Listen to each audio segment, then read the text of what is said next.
Al menos 3 espacios políticos resolverán su interna en Argentina el domingo 13 de agosto, cuando se realicen las primarias abiertas, simultáneas y obligatorias. La sigla es PASO. Unión por la Patria, Juntos por el Cambio y el Frente de Izquierda presentarán 2 fórmulas presidenciales, de las cuales quedará una para las elecciones generales del 22 de octubre. De haber segunda vuelta, en caso de que ninguno de los candidatos presidenciales obtenga el 45% de los votos, o el 40% con una diferencia de 10 puntos porcentuales, será el 19 de noviembre. Si bien se trata de internas, todos los ciudadanos están obligados a votar. Las PASO fueron creadas en 2009 por el gobierno de Cristina Kirchner para que los espacios políticos diriman sus candidaturas de cara a las elecciones generales. Se trata a su vez de una suerte de filtro, porque solo aquellas fuerzas que reúnan el 1,5% de los votos llegarán a la instancia decisiva. A saber qué son las PASO y cómo son las PASO, estamos con Carlos Fara, que es especialista en opinión pública, campañas electorales, estrategias de comunicación y marketing gubernamental.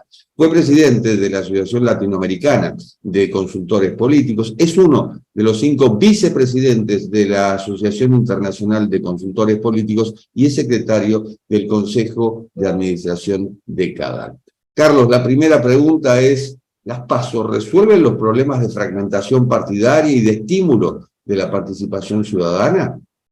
No, las primarias, digamos, lo que hacen es darle una oportunidad a las distintas fuerzas políticas para que puedan tener una primaria en la cual participe la población, pero definitivamente, digamos, los problemas de fragmentación interna de los partidos o de las coaliciones, digamos, no lo resuelven. En todo caso, vamos a decir así que la ley de las primarias lo que intentaba era permitir precisamente digamos, una menor fragmentación, o que no hubiera, digamos, incentivos a, como se dice habitualmente, digamos, irse por afuera, ¿no? Digamos, es salirse de un partido para crear una nueva opción pensando en la elección general.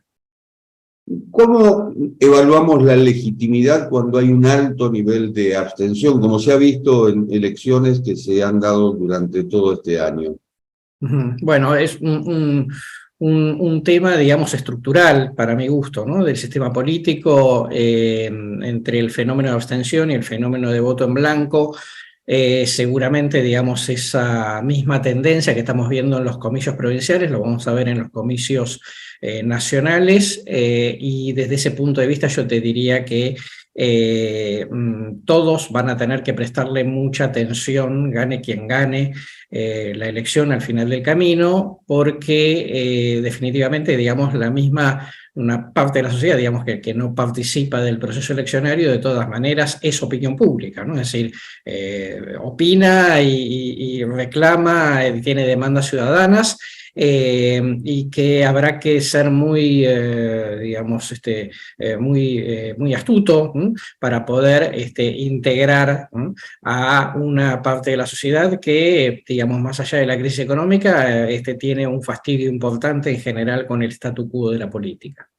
Son obligatorias, temas de discusión, como también las elecciones generales en Argentina, pero la pregunta es: ¿sirve que sean obligatorias? Porque hay gente que te dice: yo no voy a votar porque no me interesa directamente la política. Buena pregunta. A ver, cuando se hizo la ley de primarias, como era, digamos, en realidad las primarias de los partidos, ¿no? Es decir, a diferencia del caso uruguayo, que en ese momento se puso como ejemplo, en Argentina primero el voto es obligatorio en las primarias, cosa que en Uruguay no. Y en segundo lugar, en Uruguay van a una primaria las fuerzas que quieran. En Argentina, todos los partidos o alianzas tengan o no una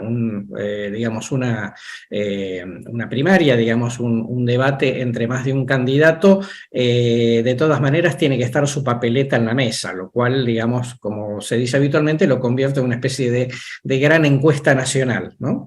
Viste que en Argentina está, desde la reforma constitucional del 94, tenemos voto obligatorio, que estaba por la ley Sáenz Peña de 1912, Y lo que estaba en debate era, bueno, ¿por qué tengo que ir a votar una primaria si yo, digamos, no simpatizo con ningún partido en particular?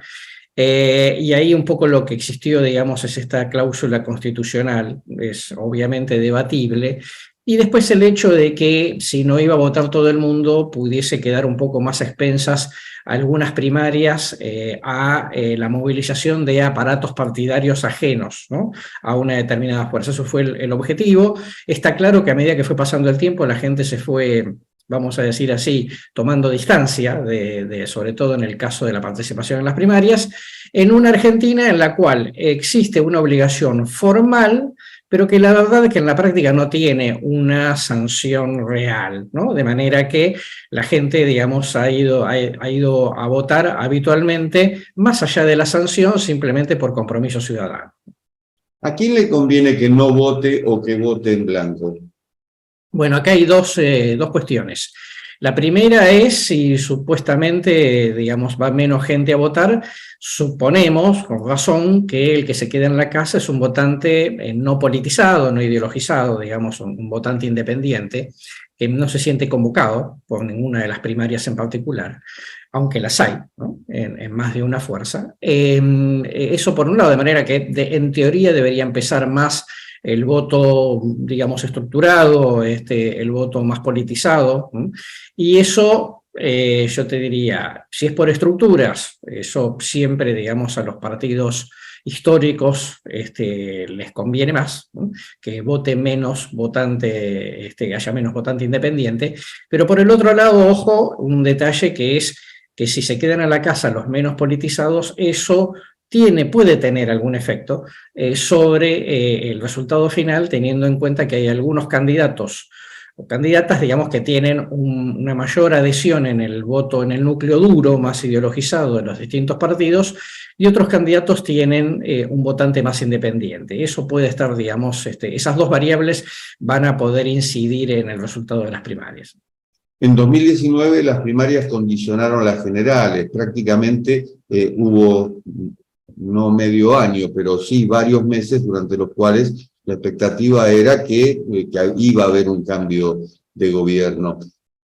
¿Es demasiado largo el trecho entre el 13 de agosto y el 10 de diciembre cuando asuma el nuevo presidente o presidenta de la Argentina?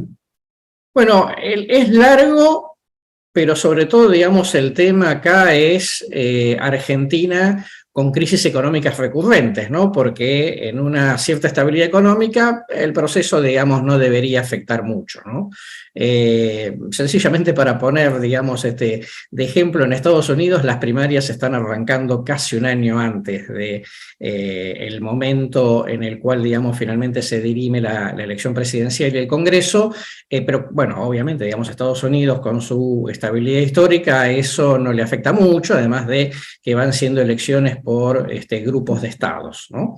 En Argentina eso lamentablemente en el 2019 fue una eclosión, en el 2015 no tanto, aunque la situación económica no era maravillosa, y por supuesto en el 2011, digamos que Argentina estaba creciendo a tasa china, digamos, eso pasó de largo. Esto es, cuando se diseñó la regla y todo el cronograma electoral, no se previó que Argentina pudiese entrar en crisis económica recurrentemente, y entonces esto es un dolor de cabeza. A mí me parece que cuando se habla de evitar la fragmentación política, en realidad la fragmentación política sigue existiendo desde el momento en que no son partidos políticos puros y duros los que compiten, sino que son coaliciones, en algunos casos de circunstancias, e inclusive con nombres de fantasía cambiados en cada elección. Sí, totalmente así. Por eso lo que decíamos al principio de la charla era, está bueno, digamos, que haya alguna regla institucional que no incentive la ruptura partidaria. Pero también es cierto que independientemente de eso, la Argentina, porque la sociedad, digamos, ha evolucionado de esa manera, es un sistema, digamos, más fragmentado y que por lo tanto lo que te encontrás es con fundamentalmente hoy dos grandes coaliciones, ¿no? Veremos los resultados de este año, pero hasta acá, digamos, con el 2019 y el 2021 a la vista, sabemos que son fundamentalmente dos grandes coaliciones y muy difícilmente también siguiendo un poco la línea de la política a nivel mundial, a nivel global, muy difícilmente volvamos a partidos, digamos, grandes, que no dependan de la conformación de coaliciones. Ha habido resultados a favor de la oposición en San Juan, en San Luis, en Chubut, y todo indica o todo tiende a vislumbrar un cambio de rumbo, digamos, un cambio que tiene que ver justamente con Juntos por el Cambio. La pregunta es, ¿cómo ves ese trecho entre el 13 de agosto y el 22 de octubre, las generales? Mira, yo creo que me parece que vamos a tener un escenario bastante fragmentado, un poco más similar al de 2015, ¿no? Recordemos, en el año 2015 tuvimos dos fuerzas principales y una tercera fuerza, la de Sergio Massa, que sacó el 20% de los votos. En ese momento fue el tercero más votado de la historia argentina, ¿no? Un poco, digo, como indicador del nivel de fragmentación. Yo creo que número más, número menos, digamos, vamos a ver por lo menos en las PASO un escenario semejante, y teniendo en cuenta un poco la evolución electoral de que no hay, digamos, no ha habido hasta ahora candidatos que de alguna manera se disparen, ¿no? en intención de voto y de alguna manera pongan, digamos, diriman un poco, digamos, previamente los interrogantes. Te diría que es más probable que vayamos a una elección general con también un escenario fragmentado, y después veremos, digamos, un poco los porcentajes. Tampoco hay mucho candidato carismático, lo cual en un país presidencialista como la Argentina, que pide, al menos la calle pide un líder, parece ser una contradicción. Sí, sí, y esto tiene un poco que ver, digamos, con la sociedad contemporánea, ¿no? Porque el fenómeno de redes sociales, digamos, las tecnologías de la información, reclaman, vamos a decir así, otro tipo de carisma, ¿no? Es decir, no el carisma tradicional al cual estábamos acostumbrados más en los 80 y los 90. Esto sin duda influye, y también, digamos, en función de todo ese contexto cultural y tecnológico, los liderazgos que van apareciendo son de ese tipo que vos describís, ¿no? Digamos, no los grandes carismáticos, sino personas que eventualmente, digamos, pueden llegar a tener mayor o menor llegada emotiva al electorado. ¿Cómo crees que resuelven sus tiranteses y sus contradicciones los precandidatos de los dos partidos o de las dos coaliciones más importantes, Unión por la Patria y Juntos por el Cambio? Mira, en el caso de Unión por la Patria es más fácil, porque lo más probable es que tengamos un resultado bastante cantado, con mucha superioridad de un candidato sobre otro. Entonces eso obviamente va a tender a ordenar más fácilmente, más allá de las dificultades que tenga el oficialismo. Eso por un lado. Me parece que claramente la primaria más competitiva, también más atractiva, obviamente, es la de Juntos por el Cambio, donde digamos, va a ser un escenario que, independientemente de quién gane, no va a ganar por mucha diferencia sobre su adversario. Eso, digamos, requiere una tarea, digamos, de cirugía política posterior para contener, ¿no?, a las dos partes, para que ambos tiren del mismo carro de cara a la elección general, y para que efectivamente eso después, digamos, no traiga dolores de cabeza si es que efectivamente Juntos por el Cambio gana la elección presidencial. ¿El partido de Milei, La Libertad Avanza, puede ser tercero en discordia? Sí, va a ser, digamos, lo más probable es que sea el tercero, haciendo una buena elección, teniendo en cuenta que es la primera vez que se presenta Milei, digamos, y con una estructura, digamos, muy en pañales, digamos, ¿no? muy prematura. Creo que no hay que tener en cuenta, para evaluar su desempeño, las elecciones que está teniendo en los comicios provinciales, en muchos lugares porque no tiene candidato, en otros porque, digamos, el fenómeno de Milei es un fenómeno, digamos, de gente que vota una persona, ¿no? Que todavía eso no se constituye en un proyecto político en sí mismo. ¿Cuánto puede influir en el próximo gobierno que haya un cambio, sobre todo en la Cámara de Senadores, que por primera vez podría no tener mayoría de número peronistas desde 1983?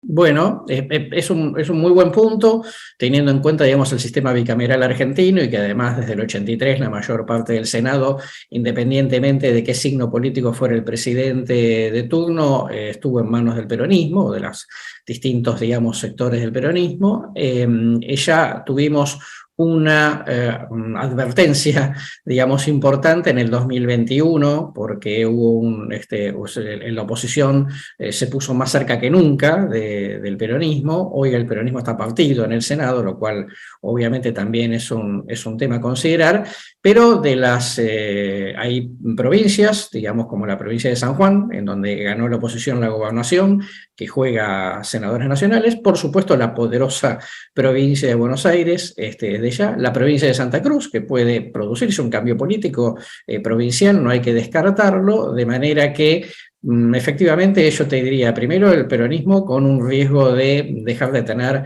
la mayoría, ¿no? El control del Senado, lo cual sería un cambio absolutamente histórico, ¿no?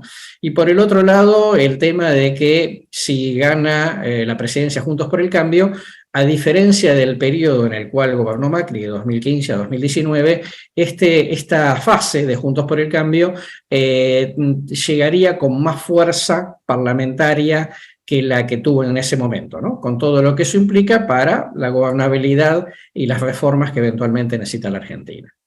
La mejor vacuna contra el mal humor social, evidentemente, ha de ser la economía. Uh-huh. Sin duda, sí, por supuesto. Argentina está no solamente, digamos, en una crisis económica con alto nivel de inflación, esto es bastante distinto, digamos, en el sentido de la de 2001, porque al salir de la convertibilidad Argentina tuvo un primer año de inflación de 40%, ahora estamos superando largamente el 100%, y después volvió una normalidad de muy baja inflación. Esta no es la situación, además de que los indicadores socioeconómicos, digamos, son terriblemente negativos. El punto, digamos, es la sucesión de frustraciones, ¿no? Que está teniendo la sociedad argentina, ¿no? Es decir, 3 gobiernos presidenciales seguidos que terminan con balance negativo, y esto nunca había pasado desde el 83, sino que habíamos tenido la alternancia de un gobierno que fracasaba y venía otro que mejoraba la situación temporariamente y después se iba dando la alternancia. Esta es una situación, te decía, inédita, y esto está impactando muchísimo sobre el estado de ánimo social, ¿no? Es decir, una sociedad, digamos, muy desahuciada, ¿no? Con mucha sensación de incertidumbre, de angustia, de miedos, una sociedad sin energía, ¿no? Y esto también, digamos, explica el alto nivel de abstención y voto en blanco que estamos teniendo. Carlos, muchísimas gracias. No, por favor, un placer. Y esto ha sido Cuarto de Hora, el programa de Cadal TV, estos 15 minutos y monedas semanales sobre actualidad y política nacional, en este caso, e internacional. Nos reencontramos en la próxima. Chao.